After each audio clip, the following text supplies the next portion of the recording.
आज जो हमने चीज पढ़नी है उसका नाम है optical rotation of polarise light. यानी कि जो पोलराइज लाइट होती है उसकी ऑप्टिकल रोटेशन से क्या मतलब है। इसको मैं बताता हूँ एक लाइन से जो कि मैंने यहाँ पे लिखी है कि rotation of plane of polarise light as it passes through certain substances.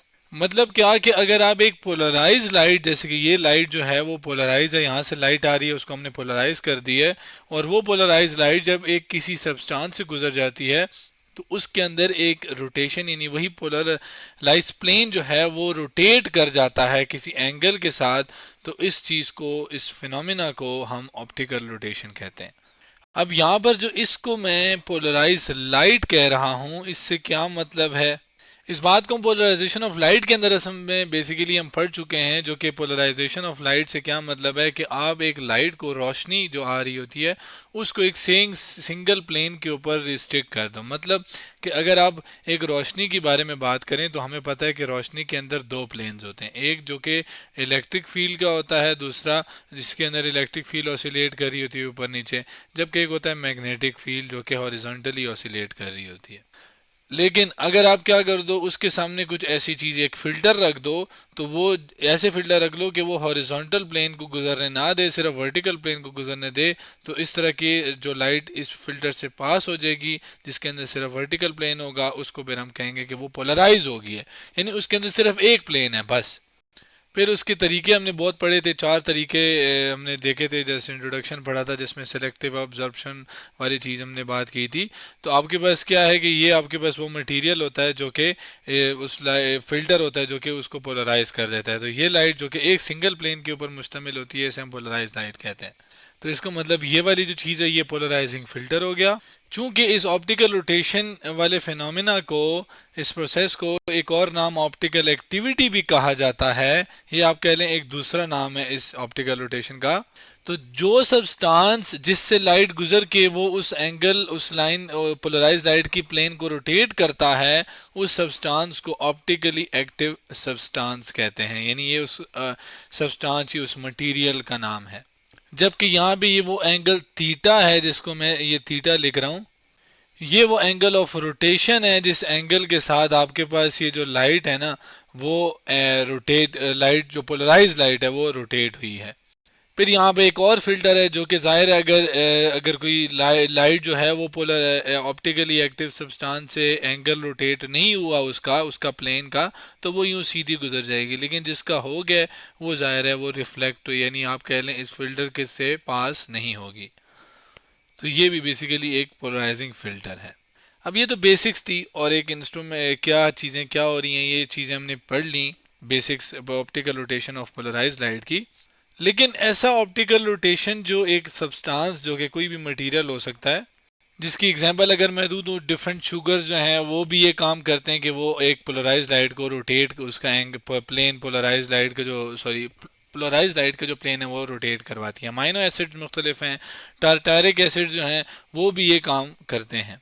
अब एक सवाल है कि ये जो शुगर्स, अमाइनो एसिड्स या टारटेरिक एसिड जो हैं, ये जो ऑप्टिकली एक्टिव सब्सटेंस है, ये इसके अंदर ऐसा क्या है कि ये इस पोलराइज लाइट के प्लेन को एक एंगल के ऊपर रोटेट करते हैं। असल में इसका ताल्लुक है इनके स्ट्रक्चर और मॉलिक्यूलर प्रॉपर्टी से।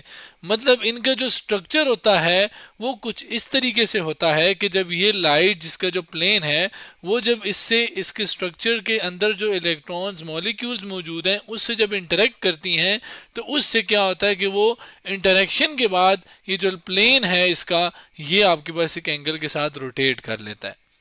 इस बात को मैं ज़रा और क्लैरिफाई करने के लिए क्या करता हूँ कि मैं आपको बताता हूँ कि ये जो ये वर्टिकल वाला है ये बेसिकली लाइट का, एक आम लाइट का इलेक्ट्रिक फील्ड, जो एक चार्ज अपने इर्द गिर्द एक जगह बनाती है जैसे इलेक्ट्रिक फील्ड, जिसके अंदर कोई और चार्ज आ जाए उसे वो चार्ज अपनी तरफ खींचती है, उस रीजन को, उस फील्ड को इलेक्ट्रिक फील्ड, इसको ई से बता रहा हूँ। इसी तरीके से एक मैग्नेट के इर्द गिर्द एक जगह होती है कि जिसके अंदर कोई और मैग्नेट आ जाए तो वो मैग्नेट उसे अट्रैक्ट या रिपेल करता है, तो उसको मैग्नेटिक फील्ड कहते हैं। तो ये जो वर्टिकल है ये इलेक्ट्रिक फील्ड, और जबकि ये मैग्नेटिक फील्ड। अब इसके अंदर अगर आप देखें कि इस लाइट जो कि आ रही है जिसके अंदर ये वर्टिकल जो है वो इलेक्ट्रिक फील्ड और ये हॉरिजॉन्टल जो है ये मैग्नेटिक फील्ड है, तो आपके पास जब हम इसे एक फिल्टर से गुजार रहे हैं तो ये सिर्फ इलेक्ट्रिक फील्ड आगे जा रही है। ठीक है, अब फर्ज करें कि ये वाली जो प्लेन पोलराइज लाइट है, इसके अंदर ये वर्टिकल जो है ये क्या है, ये इसका इलेक्ट्रिक फील्ड वाली चीज है जो कि ऑसिलेट करके आगे जा रही है, जिसको मैं यहाँ पे कहीं लिख भी देता हूँ। ठीक है, ये E4 क्या है, ये इलेक्ट्रिक फील्ड है। ठीक है, अब होता क्या है कि जब ये इलेक्ट्रिक फील्ड है तो अंदर इस मटेरियल के अंदर जाहिर है इलेक्ट्रॉन्स होंगे। ठीक है, मॉलिक्यूल्स होंगे जिसमें न्यूक्लियस भी होगा, जाहिर है जिसके ऊपर पॉजिटिव चार्ज होता है। तो उसकी अरेंजमेंट ऐसी होती है कि ये इलेक्ट्रिक फील्ड उनके साथ कुछ इस तरीके से इंटरेक्ट करता है कि आपके पास जो है ये एक प्लेन, जो पोलराइज का लाइट का जो प्लेन है वो रोटेट हो जाता है किसी एक एंगल के ऊपर।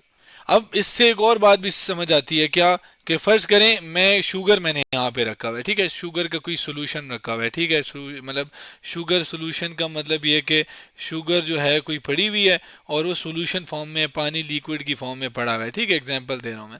तो जब लाइट उससे जा रही है तो वो फर्ज करें एक एंगल जो है वो, मैं एग्जांपल देने के लिए कह देता हूँ कि 45 एंगल के ऊपर वो उस पोलराइज लाइट के प्लेन को रोटेट करती है। इससे मुझे समझ आ गई कि ये जो शुगर है ये जब इससे लाइट गुजरती है तो इसका ये एंगल रोटेशन ये करती है इस पोलराइज लाइट के साथ। ठीक है, जबकि मैंने क्या किया, मैंने एक और शुगर उठाई। ठीक है, जिसका मुझे नहीं आइडिया कि वो शुगर जो है वो किस तरीके से है, लेकिन मुझे इसका पता है। उस शुगर का मुझे आइडिया नहीं है कि उसका जो इंटरनल स्ट्रक्चर है वो कैसा है। ठीक है, मैंने क्या किया, उसको फाइंड करने के लिए आया कि उसका स्ट्रक्चर किस तरीके से है। मैंने ये पोलराइज लाइट उससे यूं करके गुजारी। जब यूं करके गुजारी तो उस शुगर ने क्या किया कि उस पोलराइज लाइट को एक एंगल के साथ आप कह लो रोटेट किया। मैंने जब वो एंगल देखा तो वो एंगल आया आपके पास 45।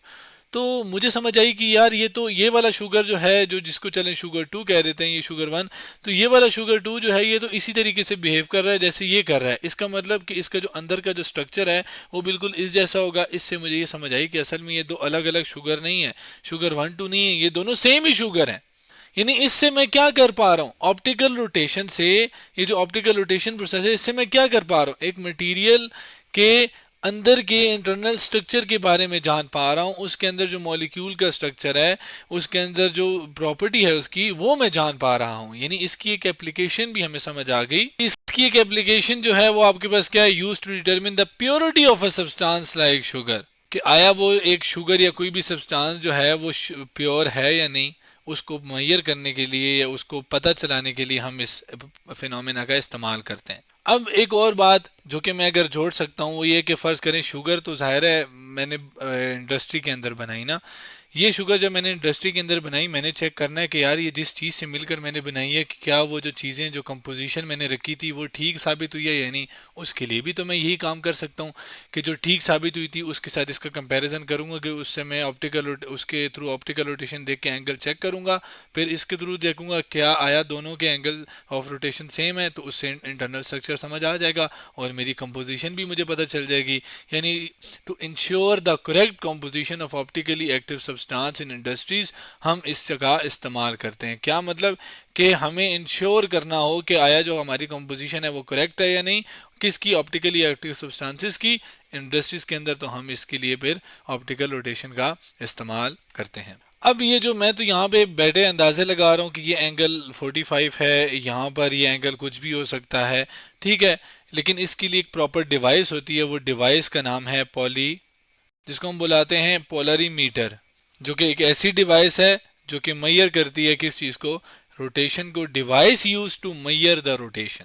अब इसके अंदर जब वो मेजरमेंट होती है तो वो जो डिग्री ऑफ रोटेशन है वो कौन सी चीज़ों पे डिपेंड करती है, वो यहाँ पर मैं अगर मेंशन करूँ, जो पहले ही आपके पास डिपेंडेंस है जिसके ऊपर ये डिग्री ऑफ रोटेशन डिपेंड करती है, वो है नेचर ऑफ सब्सटेंस।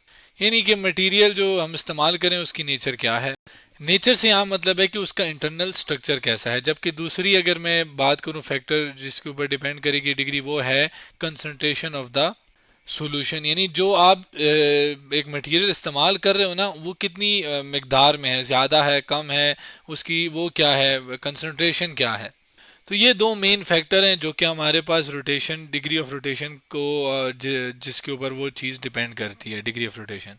अब एक और इन्फॉर्मेशन जो कि ये है कि अगर आप क्या करें, ये आप नहीं बल्कि अगर ऐसा हो कि अगर एक ऑप्टिकली एक्टिव सब्सटेंस से जब पोलराइज लाइट जाए और वो उस पोलराइज लाइट को क्लॉकवाइज रोटेट करे आपके लिहाज से, यानी उसको जैसे आपके पास एक घड़ी नहीं घूमती, मतलब घड़ी यूं करके घूमती है ना, इसको हम इस तरह के घूमने को, रोटेशन को हम क्लॉकवाइज रोटेशन कहते हैं। तो अगर प्लेन क्लॉकवाइज रोटेट हो तो उस तरह के मटेरियल को क्या कहते हैं, डेक्स्ट्रो रोटेटरी, जिसके बारे में मैं यहाँ पे लिख भी देता हूँ, if the plane of polarise light is rotated clockwise at viewed from the observer, यानी आपके लिहाज से, ऐसा ना हो कि किसी और के लिहाज से, आपके लिहाज से अगर वो क्लॉकवाइज रोटेट कर रहा हो तो फिर आपके पास वो डेक्स्ट्रो रोटेटरी सब्सटेंस कहलाएगा। लेकिन अगर ऐसा ना हो, if the rotation is counter clockwise या एंटी क्लॉकवाइज जिसको पढ़ते हैं, यानी उलट हो, यूं करने की बजाय उलट हो, तो वो बेसिकली सब्सटेंसेस लेवो रोटेटरी कहलाते हैं, लेवो। तो आज हमने क्या किया कि हमने optical rotation of polarise light के बारे में पढ़ा।